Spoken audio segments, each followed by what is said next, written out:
Good morning ये student. मैं विनीत शेखर आज आप लोगों के सामने लेकर के एक टॉपिक उपस्थित हुआ हूं जिसका नाम है फिजिकल फीचर्स ऑफ इंडिया। ये जो है बीपीएससी में पीटी में बहुत महत्वपूर्ण टॉपिक माना जाता है और यहाँ से सवाल आपको देखने के लिए मिलेंगे। और इस टॉपिक को हम लोग बोलते हैं भारत का भौतिक स्वरूप। अब इसी अध्याय में अगर हम बात करें तो फिजिकल फीचर्स जब हम देखते हैं तो इंडिया में डिफरेंट टाइप्स के आपको फिजिकल फीचर्स यहाँ पे देखने के लिए मिल जाता है। और ये जो फिजिकल फीचर्स है इंडिया में अगर आप देखेंगे तो सबसे पहले अगर हम बात करते हैं उत्तर पूर्वी का जो है ये पर्वतमाला, जो अगर हम देखें तो ये अगर आप देखिएगा तो पर्वतमाला जो अगर हम बात करेंगे तो इंडिया को अगर ऐसे करके अगर हम देखें, अगर इस तरीके से हम इंडिया की बात करते हैं, भारत की बातें करते हैं तो भारत में अगर आपको देखने के लिए क्या मिलेगा, इस तरीके से अगर भारत का मैप देखिए, इंडिया का मैप देखिएगा तो आपको इस तरीके से यहाँ पे जो इस डायरेक्शन में जो आप देखेंगे इसको अगर आप सपोज कीजिए कि हम यहाँ पे देखें तो ये ऐसे करके जो पर्वतमालाएं हैं ये हम लोग इसको क्या बोलते हैं, उत्तर की पर्वतमालाएं। इसके बाद अगर हम देखें तो सेकंड हमें क्या देखने के लिए मिलता है, उत्तरी भारत का मैदान, मतलब नॉर्दर्न इंडिया का जो प्लेन एरिया है हम उसकी बातें करते हैं। तो नॉर्दर्न इंडिया का प्लेन जो ये वाला हिस्सा जो है गंगा, ब्रह्मपुत्र और जो है सिंधु नदी के द्वारा बनाया गया यहाँ तक फैला हुआ ये जो प्लेन है और ये बहुत ही उपजाऊ हिस्सा है। तो हम इसके बारे में पढ़ते हैं इस वाले में। फिर हम देखते हैं प्रायद्वीपीय भारत का पठार। तो प्रायद्वीपीय भारत का पठार जो ये पूरा हिस्सा जो है, ये पूरा हिस्सा यहाँ पे जो देखिएगा इसके बारे में हम लोग पढ़ते हैं और इसको हम लोग बोलते हैं पेनिनसुलर प्लेट्यू, प्रायद्वीपीय भारत का पठार। इसके बाद अगर हम देखें तो हम बोलते हैं मरुस्थल। तो इंडिया में आप जानते हैं कि मरुस्थल यहाँ पे दो प्रकार के मरुस्थल हैं। एक मरुस्थल तो है इंडिया में जो है वो है हॉट डेजर्ट और एक है हमारे यहाँ कोल्ड डेजर्ट, मतलब एक गर्म मरुस्थल है, एक ठंडा मरुस्थल है। गर्म मरुस्थल की जब हम बातें करते हैं तो ये वाला हिस्सा आपको देखने के लिए मिलेगा, ये वाला हिस्सा पश्चिमी राजस्थान का हिस्सा जहां वर्षा बहुत कम होती है और तापमान बहुत ज्यादा होता है, तो इसको हम लोग क्या बोलते हैं, हॉट डेजर्ट बोलते हैं। फिर हम यहाँ पे देखें कोल्ड डेजर्ट के अंतर्गत जब हम बात करते हैं तो आपने एक देखा यहाँ पे ये वाला हिस्सा है, यहाँ पे लद्दाख। आप जानते हैं कि coldest residential place in the world जब हम बात करते हैं तो इसको बोलते हैं लद्दाख में द्रास जो है लद्दाख में इंडिया का सबसे कोल्डेस्ट रेसिडेंशियल प्लेस है और यही जो है ये वाला पूरा हिस्सा कहलाता है कोल्ड मरुस्थल में आता है। फिर हम बात करते हैं तटीय मैदान। तो तटीय मैदान की जब हम बात करते हैं तो एक होता है हम लोग बोलते हैं पश्चिमी तटीय मैदान और एक को हम लोग बोलते हैं पूर्वी तटीय मैदान। तो पश्चिमी तटीय मैदान की जब हम बातें करते हैं तो ये वाला हिस्सा आपको देखने के लिए मिलता है यहाँ पे, और जब हम पूर्वी तटीय मैदान की बात करते हैं तो ये वाला हिस्सा हमारा हो जाता है। तो ये हो गया हमारा जो है, इसको मैं अलग कलर से भी कर दे रहा हूँ। ये अगर आप देखेंगे तो ये वाला हिस्सा को बोलते हैं पश्चिमी तटीय मैदान, इधर बोलते हैं हम लोग पूर्वी तटीय मैदान। तो दो प्रकार के हमारे पास तटीय मैदान मौजूद है हम लोग के पास, और तीसरा जो है हमारे पास मौजूद है वो हम उसे बोलते हैं आइलैंड। तो there are two group of island located in India. हम एक बात करते हैं यहाँ पे Andaman and Nicobar group of island और एक है यहाँ पे लक्षद्वीप ग्रुप ऑफ आइलैंड। तो दो ग्रुप ऑफ आइलैंड को हम लोग यहाँ पे डिटेल से पढ़ेंगे इस फिजिकल फीचर्स ऑफ इंडिया में। तो आइए हम लोग स्टार्ट करते हैं। सबसे पहला टॉपिक जो है हमारा कहाँ से, उत्तर तथा उत्तर पूर्वी पर्वतमाला। तो इसको हम लोग स्टार्ट करते हैं और इसी को हम लोग देखेंगे। देखिए किसी भी जगह पे अगर हम बात करते हैं उत्तर और उत्तरी पर्वतमाला को समझने से पहले जो हमें ये समझना पड़ेगा कि ये पर्वत कैसे बना, हिमालय का फॉर्मेशन जो आज जो प्रेजेंट में है वो कैसे हुआ। तो हिमालय के फॉर्मेशन को समझने के लिए सबसे पहली बातें हैं कि हमें समझना पड़ता है प्लेट टेक्टोनिक सिद्धांत को। जो है ये जो हम बात करेंगे प्लेट टेक्टोनिक थ्योरी जो है, हम उसके बारे में थोड़ी सी चर्चा करेंगे, थोड़ा सा डेप्थ जानने के लिए। प्लेट टेक्टोनिक सिद्धांत, तो आप लोग सब जानते हैं कि प्लेट टेक्टोनिक सिद्धांत जो है, ये सिद्धांत जो है हिमालय की उत्पत्ति का वर्णन करने में सबसे उपयोगी थ्योरी इसी को मानते हैं।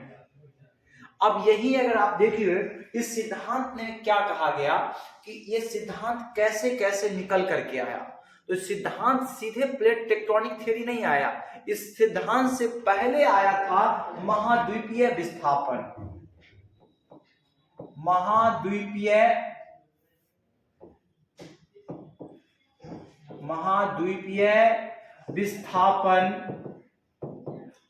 विस्थापन सिद्धांत आया, जिसको हम लोग बोलते हैं कॉन्टिनेंटल ड्रिफ्ट थ्योरी। देखिए कॉन्टिनेंटल ड्रिफ्ट थ्योरी जो है ये इस सिद्धांत को जो है वैगनर महोदय ने, वैगनर जो है इन्होंने ही जो है अल्फ्रेड वैगनर बोलते हैं इनको, इन्होंने ही क्या किया था, इस सिद्धांत को प्रतिपादित किया था। और इस सिद्धांत के माध्यम से इन्होंने क्या बताया, तो सबसे पहले इन्होंने बताया कि ये जो है इंडिया की हम बात करते हैं, जो पूरा वर्ल्ड है, सो पहले जो आज प्रेजेंट में जैसा है वैसे नहीं था। आज से करोड़ों वर्ष पहले जो था वो क्या था, जो पूरा का पूरा जो लैंड मास था उसे हम लोग बोलते थे पैंजिया। ये जो आप पूरा हिस्सा जो देख रहे हो, पूरा जो ये लैंड मास जो है, इसे हम लोग क्या बोलते थे, पहले बोलते थे पैंजिया। इसको पहले पैंजिया बोला जाता था, और ये जिसको हम लोग बोलते हैं सुपर कॉन्टिनेंट भी बोलते हैं। तो ये पैंजिया था, जो मतलब एक बहुत बड़ा स्थल का हिस्सा था, ये स्थल था, एक ही कॉन्टिनेंट हुआ था। जैसे आज जो हम लोग देखते हैं यहाँ पे जो देखेंगे, ऐसा पहले नहीं था। अगर इसका प्रूफ भी मैं बताऊंगा कैसे इन्होंने इस बात को कहा, तो आप देखते हैं north America, south America, Europe, Asia, Africa, Australia, सब अलग अलग फैला हुआ है। पहले आज से जो है लगभग 225 मिलियन वर्ष पहले, मतलब पैंजिया और पैंथालासा ही हुआ करता था। मतलब ये जो पूरा जो हमारा जो वाटर का जो पार्ट है, इसको पहले हम लोग बोलते थे पैंथालासा, पैंथालासा के नाम से जानते थे। और ये पैंजिया हो गया, और ये क्या था, पैंथालासा। पैंथालासा मतलब क्या, ये पूरा का पूरा जल का हिस्सा, मतलब पहले एक ही महासागर हुआ करता था। आज के जैसे जो हम लोग देखते हैं हिंद महासागर, अटलांटिक महासागर, प्रशांत महासागर, ऐसे कुछ नहीं था। पहले सिर्फ एक महासागर था, एक महाद्वीप था। लेकिन ये कैसा होता है कि आगे चल करके जैसे ही आगे हम बढ़ते हैं, 250 मिलियन वर्ष पूर्व क्या होता है, पैंजिया टूटना शुरू कर देता है। और ये पैंजिया जब टूटता है, ऊपर का हिस्सा बन जाता है लॉरेशिया, और नीचे का हिस्सा बन जाता है, साउथ वाला पार्ट कहलाता है गोंडवाना। इस साउथ वाला हिस्सा जो है क्या कहलाएगा, गोंडवाना, गोंडवाना लैंड, इसी को बोलते हैं गोंडवाना लैंड, जो दक्षिण का हिस्सा है, और उत्तर का हिस्सा जो है लॉरेशिया। अब आगे चल के क्या होता है कि फिर वो हम बात करते हैं 100 मिलियन ईयर एगो, 100 जो है मिलियन वर्ष पहले की बात है यहाँ पे। तब अब क्या होता है, लॉरेशिया भी टूटता है, गोंडवाना भी टूटता है। अब लॉरेशिया जो टूटता है, अगर हम बात करें तो ये वाला हिस्सा देखिए, तो लॉरेशिया के टूटने से यहाँ पे नॉर्थ अमेरिका बना, और इधर जो है यूरोप और एशिया का हिस्सा बना। एक सावधानी बरतने वाली बात यह है कि इंडिया लॉरेशिया का पार्ट नहीं है, और यहाँ पे लॉरेशिया का पार्ट इसीलिए नहीं है कि इंडिया आप देखिए तो यहाँ पे आपको दिखेगा। सावधानी बरतने की बात यह है, बस यूरोप और एशिया सब था यहाँ लॉरेशिया में, लेकिन इंडिया को छोड़ करके इंडिया जो है अपना यहां से मूव करना शुरू करेगा टूवर्ड द नॉर्थ ईस्ट, अपने उत्तर पूर्व की ओर जो ये विस्थापित होना प्रारंभ करेगा। और यहां से अगर हम देखें इन चीजों को समझें, तो ये हमने देखा लॉरेशिया के टूटने से क्या बना, तो आप एक बार जरूर नोट कर लीजिएगा, लॉरेशिया के टूटने से आपका जो फॉर्मेशन हुआ है वो बना है आपका उत्तरी अमेरिका। उत्तरी अमेरिका। फिर अगर आप बात करते हैं तो हम जो देखेंगे यूरोप का हिस्सा देखते हैं, यूरोप को देखते हैं, और तीसरा जो हम देखते हैं एशिया। ये तीन चीजें तो जरूर बनी भारत को छोड़ करके, एशिया में भारत को छोड़ दीजिएगा। फिर जो है अगर हम बात करते हैं, यहां तो आप लॉरेशिया के बारे में समझ गए, अब आप समझिए कि गोंडवाना, गोंडवाना कैसे कैसे टूटा। तो गोंडवाना जो टूटता है वो यहां से ये वाला हिस्सा था, अब इसके साउथ का हिस्सा टूटना शुरू हो गया। अब यहां पे गोंडवाना जो टूटा, गोंडवाना लैंड जो टूटता है और इससे जो फॉर्मेशन होना शुरू होता है south America, Africa, India, Australia, Antarctica. अब देखिए कितने सारे पार्टों में टूटा ये गोंडवाना लैंड साउथ का।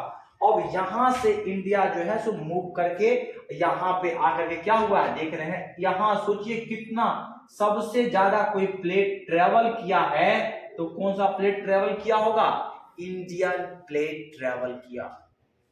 तो ये सारी बातों को उन्होंने तो बताने का प्रयास किया ये महाद्वीपीय विस्थापन सिद्धांत के अंतर्गत, लेकिन यहां पे जो बातें निकल करके आती है कि ये सारी बातों को लोगों ने माना कि हाँ सही में ऐसा हुआ होगा। तो उन क्यों हुआ होगा, उन लोगों ने जब इस बात को जब इन्होंने जब डिस्कस करना प्रारंभ किया तो एक दो बातें और निकल करके आती है यहां पे। इस समझने के लिए आप समझिएगा, पहले जब बातें बताई गई कि किस तरीके से हुआ तो लोगों ने कहा हो सकता है उसका सिद्धांत, मतलब किसी भी सिद्धांत को हम प्रतिपादित करेंगे तो कुछ ना कुछ उसके लिए हम एविडेंस देते हैं, साक्ष्य प्रस्तुत करते हैं। तो साक्ष्य जो प्रस्तुत किया गया, तो सबसे पहला साक्ष्य प्रस्तुत यहाँ पे किया गया कि जो है अगर सारे कॉन्टिनेंट को अगर हम काट दें, इससे काट देते हैं तो और उसको जोड़ा जाए तो सब जुड़ करके एक साथ ऐसा होता हुआ प्रतीत होगा। तो इसके लिए अगर आप सावधानी से अगर आप देखें तो मैं आपको इस एविडेंस को एक बार फिर से दिखाना चाहूंगा कि अगर इस साक्ष्य को जो उन्होंने बताया कि अगर यहाँ पे अगर आप देखिए ये वाला हिस्सा देखिए, ये वाला हिस्सा अगर आप देखिए तो यहाँ आप ये अगर आप देख रहे हैं, ये आप देख रहे हैं साउथ अमेरिका का हिस्सा और यहाँ देख रहे हैं ये अफ्रीका का हिस्सा। ये वाला हिस्सा यहाँ पे जोड़ा जाए काट करके तो पूरा फिट बैठ जाएगा, पूरा फिट बैठ जाएगा। और यहाँ का हिस्सा, ये हिस्सा इसको यहाँ जोड़ा जाए तो ये पूरा हिस्सा क्या होगा, एक परफेक्ट फिट बैठना शुरू हो जाएगा। इसको यहाँ जोड़ दीजिए तो इस प्रकार से ये बातें साबित होने लग गई। उन्होंने बोला जिग जैग सा फिट, इसको कहा कि मतलब ये जिग जैग है, लेकिन अगर हम काटेंगे तो ये पूरा का काट करके जोड़ेंगे तो ये क्या होगा, पूरा एग्जैक्ट फिट बैठ जाएगा। तो इसको मतलब इस ये एक एविडेंस दिया गया। और जो है जिसको हम लोग एक मैंने क्या बोला, जिगसा फिट, जिगसा फिट का एक सिद्धांत, मतलब एक बात एविडेंस दिया गया, लोगों ने मान लिया, इस एविडेंस को भी लोगों ने माना। दूसरा एविडेंस जो है इन लोगों ने जो बातें की कही गई, यहाँ पे जैसा फॉरेस्ट था इस वाले हिस्से में, सेम उसी प्रकार का वनस्पति यहाँ पे भी अफ्रीका में भी पाया जा रहा था। अगर यहाँ का दोनों जगह का जो वनस्पति है एक ही प्रकार का वनस्पति होगा तो कहीं ना कहीं क्या है, ये हिस्सा और ये हिस्सा दोनों आपस में मिले हुए रहे होंगे, ये अनुमान था। तो एक वनस्पति भी मान लिया गया। तीसरा जो है यहाँ पे वनस्पति एवं जंतु भी, जीव जंतु भी क्या है, जंतु भी एक प्रकार के थे यहाँ पे भी और यहाँ पे भी। फिर मृदा की बात करते हैं, सॉइल की बात करते हैं, तो जैसा सॉइल यहाँ पे था वैसा ही सॉइल यहाँ पे था। तो लोगों ने इस सिद्धांत के माध्यम से इतने सारे साक्ष्य जब प्रस्तुत किए गए, और भी कई सारे साक्ष्य को प्रस्तुत किया गया, तो इसको एक्सेप्ट कर लिया गया कि ये ऐसा हुआ होगा। बस समस्या कहाँ आती है इस थ्योरी के पीछे? समस्या ये आ गया कि लोग जैसे ही इस थ्योरी को प्रपोज किया गया तो इसके बाद जो एक महत्वपूर्ण बात है जो निकल करके आती है वो आ गया क्या कि ऐसा कैसे टूटा। कारण पूछा गया उनसे कि कोई भी जो है सरफेस क्यों टूटेगा, तो उसको जो है एक्सप्लेन करने के जो कारण जो बताया गया, ये टूटने का कारण जो बताया गया, उन्होंने बहुत आगे बढ़ करके बोला कि जो है चंद्रमा और जो है सूर्य के गुरुत्वाकर्षण बल से टूटा। तो ये गुरुत्वाकर्षण बल, अगर एक बात जो है गुरुत्वाकर्षण बल, ग्रेविटेशनल फोर्स की जब बातें करते हैं, गुरुत्वाकर्षण बल की जब बातें करते हैं, तो मैं आपसे ये बात करूंगा कि अगर किसी भी एक प्लेस पे बहुत ज्यादा गुरुत्वाकर्षण बल लगता है तो ये पॉसिबल है क्या कि पृथ्वी स्वतंत्र रूप से घूम पाएगी? पॉसिबल नहीं है। या अगर मान लीजिए कि अगर किसी चीज पे इतना फोर्स लगने लगे पृथ्वी के ऊपर तो पृथ्वी घूमना बंद कर देगी, जिस कारण से ये जो है इस कारण को बताने में ये सिद्धांत जो है ये प्लेट क्यों टूटे इसको बताने में ये सिद्धांत असफल था, जिस कारण से इससे मतलब इस थ्योरी को जो है एक्सेप्ट नहीं किया गया। और आगे चल करके इसी सिद्धांत का जो कारण था उसी को बताने के लिए एक नया सिद्धांत आया, जिस सिद्धांत को हम लोग बोलते हैं प्लेट टेक्टोनिक थ्योरी। तो दोस्तों आज तो हम लोगों ने कॉन्टिनेंटल ड्रिफ्ट थ्योरी पे समझा सारी बातों को। नेक्स्ट वीडियो जो हम लोग लेकर के आएंगे वहां पे हम लोग बातें करेंगे प्लेट टेक्टोनिक थ्योरी का, और उसी को जो है हम लोग देखेंगे और आगे हम डिटेल करेंगे। आज के लिए यहीं तक रखते हैं। आप जो है आप लोगों से एक विनम्र निवेदन है कि आप लोग वीडियो देखते हैं, साथ साथ वीडियो क्या कीजिए, चैनल को सब्सक्राइब कीजिए, लाइक कीजिए वीडियो पे, और आप अपनी प्रतिक्रिया कमेंट में जरूर दिया करें। यह हमारे लिए बहुत ही महत्वपूर्ण होता है। Thank you.